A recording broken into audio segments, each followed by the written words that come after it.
آج یوم پیدائش اور یوم ولادت کی مناسبت سے جو آپ نے پروگرام کیا اس میں انہی کا ایک عظیم کارنامہ جس کا بھی ہم گفتگو میں ذکر بھی کر رہے تھے کہ آپ نے جو مسلمانوں کے مومنوں کے دو گروہ میں عظیم الشان صلح فرمائی تھی، صلح کرائی تھی، بس یہ اہتمام آج امت کے ہر طبقے میں پیدا ہونا چاہیے کہ جہاں کہیں بھی اختلاف کی بات ہو اسے صلح میں تبدیل کر کے سنت امام حسن پر عمل پیرا ہو جائے۔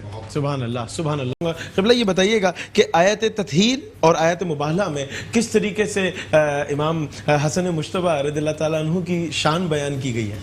بسم اللہ الرحمن الرحیم۔ مجھ سے قبل ماشاءاللہ علامہ امین شہیری صاحب نے اور مفتی ابو محمد صاحب نے بہت ہی خوبصورتی کے ساتھ حضرت امام حسن رضی اللہ تعالیٰ عنہ کی شان اقدس پر گراں قدر اور قیمتی نذرانہ عقیدت پیش کیے ہیں۔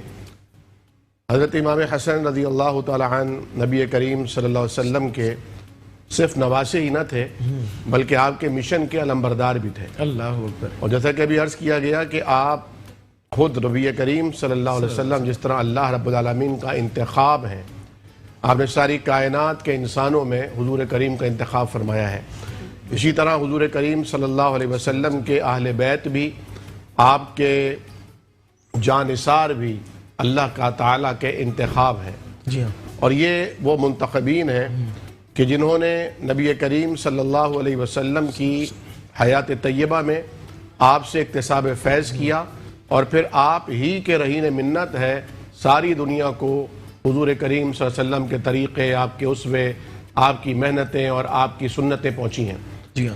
قرآن کریم فرقان حمید میں نجران کے عیسائی راہبوں کا ایک ذکر ملتا ہے سورہ نساء میں کہ جب وہ نبی کریم صلی اللہ علیہ وسلم کے بار بار سمجھانے کے باوجود بھی اور بغیر کسی دلیل کے تسلیم نہیں کر رہے تھے اسلام کی حقانیت کو، تو پھر ان کے سامنے رکھا گیا کہ ٹھیک ہے پھر مباہلہ کر لیتے ہیں۔ جی ہاں۔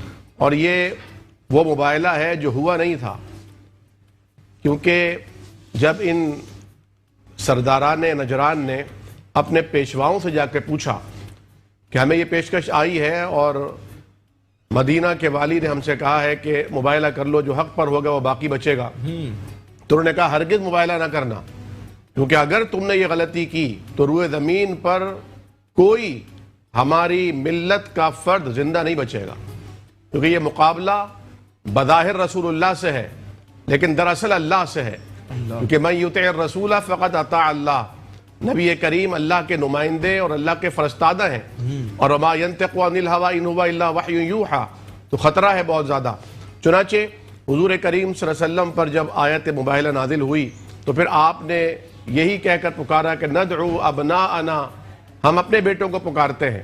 تو آپ نے سنا اور تاریخ جانتی ہے کہ نبی کریم صلی اللہ علیہ وسلم کے صاحبزادے حضرت ابراہیم ہوں، طیب ہوں، قاسم ہوں، یہ کم سنی میں، حضرت ابراہیم 2 سال کی عمر کے تھے، فوت ہو گئے، اور بعض روایات میں آتا ہے کہ آپ سے کہا گیا حضرت عائشہ رضی اللہ تعالیٰ عنہ کا فرمان کہ یا رسول اللہ صلی اللہ علیہ وسلم آپ دعا فرمائیے، کیونکہ ہر نبی کی کوئی ایک دعا ایسی ہوتی ہے جو کسی قیمت پر بھی رب تعالیٰ اسے مؤخر نہیں فرماتا، تو آپ دعا فرمائیے کہ آپ کے بیٹے کو دوبارہ زندگی مل جائے، کیونکہ دوسری طرف جو مشرکین مکہ ہیں، یہودی ہیں، وہ بہت زیادہ اعتراضات کر رہے ہیں، جیسے کہ علامہ صاحب نے فرمایا کہ ان کا تو کوئی نام و نشان نہیں ہوگا، ان کا کوئی نام لیوا نہیں ہوگا، ان کا وراثت کو چلانے والا، مشن کو چلانے والا کون ہوگا، کیونکہ اس زمانے میں سب مرد ہی کیا کرتے تھے۔ یہ تو اللہ رب العالمین نے صاحب معجزات پیغمبر کے گھرانے میں یہ معجزہ پیدا کیا کہ آپ کی نسل حضرت فاطمہ سے چلی جو کہ ایک خاتون ہے۔ اللہ کے نبی صلی اللہ علیہ وسلم نے فرمایا کہ نہیں،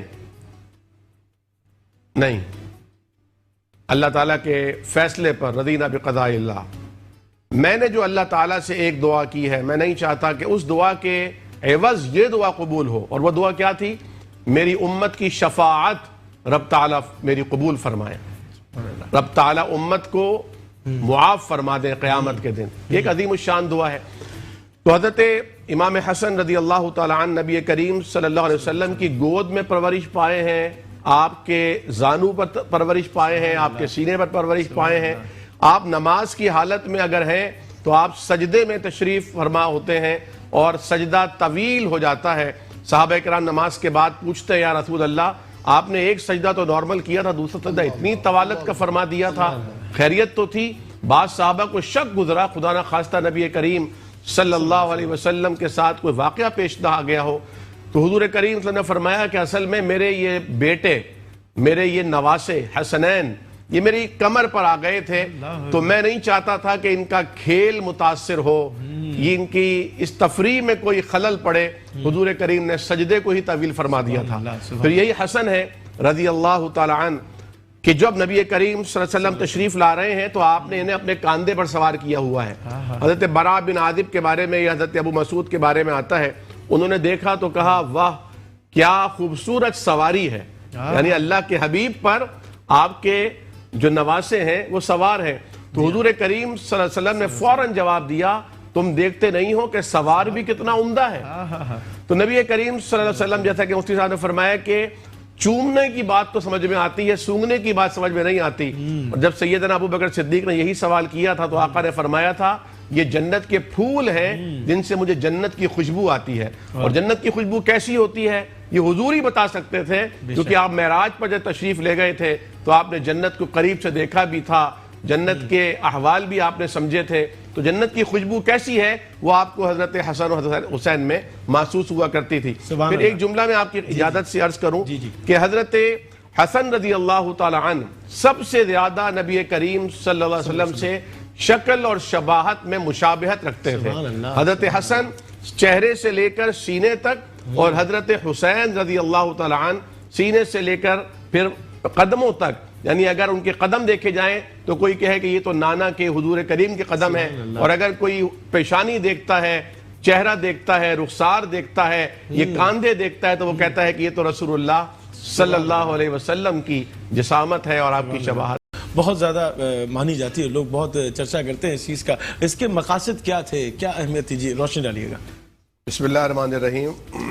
جیسا کہ مفتی صاحب فرما رہے تھے کہ حضرت حسنین کریمین سے اور بالخصوص امام حسن رضی اللہ تعالی عنہ سے صحابہ کرام کی جو محبت تھی وہ مثالی تھی, آئیڈیل تھی.